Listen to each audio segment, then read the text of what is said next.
Muito bem. Shalom Adonai, a paz do Senhor. Abra comigo a sua Bíblia. Juízes capítulo 9, versículo 15. Isso aqui é a parábola de Jotão. Então o espinheiro disse às árvores: Se na verdade me ungis rei sobre vós, vinde e confiai-vos debaixo da minha sombra. Mas se não, saia fogo do espinheiro e consuma os cedros do Líbano. A sombra que nunca existiu. Bem, aqui nós temos o perigo da falsa liderança. Juízes 9 contém a parábola de Jotão, considerada uma das mais antigas parábolas políticas e espirituais das Escrituras. Após o assassinato dos 70 filhos de Gideão por Abimeleque, seu filho ilegítimo Jotão sobe ao Monte Gerizim e denuncia a corrupção da liderança de Siquém. Na parábola, a oliveira, a figueira e a videira recusam o trono porque não desejam abandonar sua vocação para buscar poder. Somente o espinheiro aceita governar. O problema é que o espinheiro não possui a sombra suficiente para proteger ninguém. Ele oferece aquilo que não possui. Conhece pessoas assim? Aqui encontramos um dos maiores retratos bíblicos da falsa liderança: oferecer abrigo sem possuir substância. Essa palavra hebraica, espinheiro, é atad. Trata-se de uma planta baixa, espinhosa, sem valor comercial, incapaz de fornecer sombra significativa. A ironia da parábola é gigantesca. Os cedros do Líbano possuíam sombra, as figueiras possuíam sombra, as oliveiras possuíam sombra, mas o espinheiro não. Mesmo assim, ele promete: confiai-vos debaixo da minha sombra. É uma promessa impossível. Não esqueça isso. É uma promessa impossível. A falsa liderança sempre promete mais do que entrega.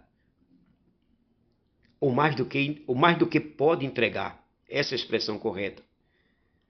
Agostinho ensinava que o maior perigo para a igreja não são os lobos externos, mas os pastores que amam o poder mais do que o rebanho.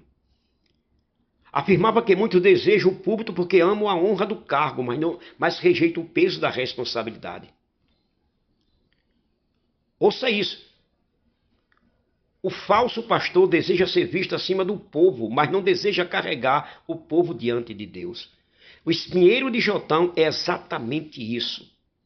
Um homem pequeno tentando ocupar um lugar grande. E a primeira lição que nós temos aqui: quem mais deseja o trono normalmente é quem menos está preparado para ele. Observe, a oliveira recusou, a figueira recusou. Quando você começa a ler dos versículos 8 até chegar ao 15, do capítulo 9 de Juízes, a videira recusou, somente o espinheiro aceitou. Os mais úteis recusaram o poder, o inútil correu para ele. Há uma lei espiritual frequentemente ignorada. Os verdadeiros líderes são atraídos pelo serviço. Os falsos são atraídos pela posição.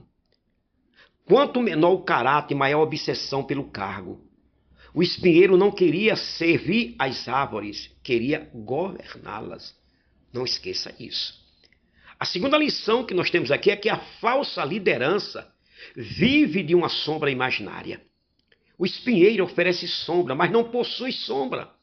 Este é um dos retratos mais profundos do narcisismo espiritual. Os líderes que oferecem proteção que não possuem, os líderes que oferecem sabedoria que não possuem, os líderes que oferecem unção que não possuem, os líderes que oferecem intimidade com Deus que não possuem, vivem da aparência. Promete refrigério enquanto produzem exaustão. Promete cura enquanto adoecem o rebanho. Promete direção enquanto estão perdidos. A sombra é apenas um discurso. Não tem nada de real, não tem nada de verdadeiro. Você está me entendendo? Tem alguém aí, por favor? A terceira lição que nós temos aqui: quando a substância falta, a ameaça se torna um instrumento de governo. O espinheiro diz: se não me aceitarem, sairá fogo de mim. Note a mudança.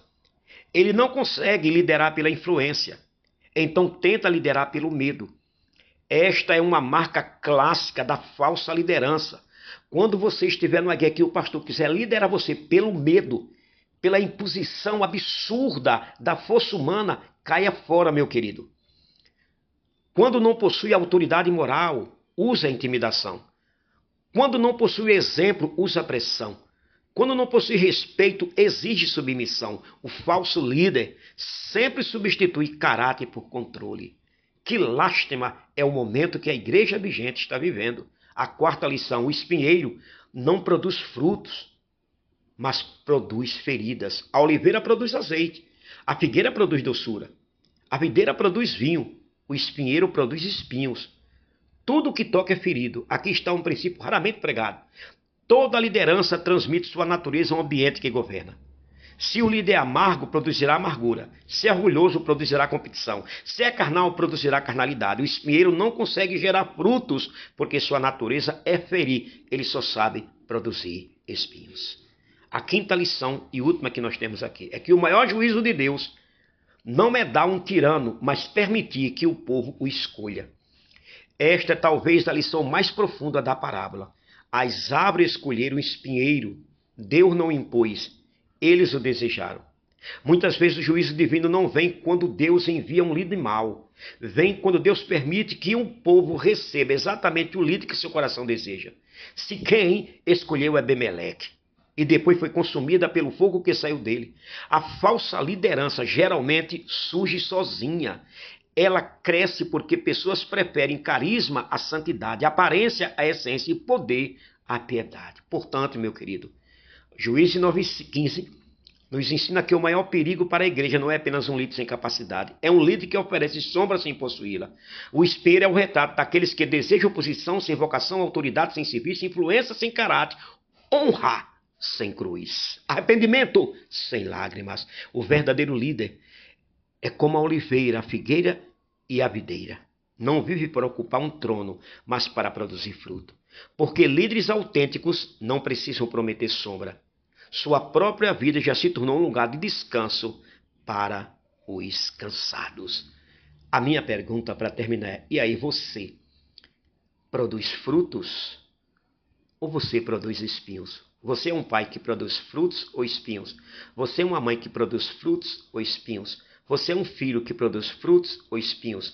Na sua vida secular, você produz frutos ou espinhos? Você é um pastor que produz frutos ou espinhos? Você é um obreiro que produz frutos ou espinhos? Onde você chega, você deixa frutos ou espinhos? Pense nisso. Cuidado. Deus te abençoe.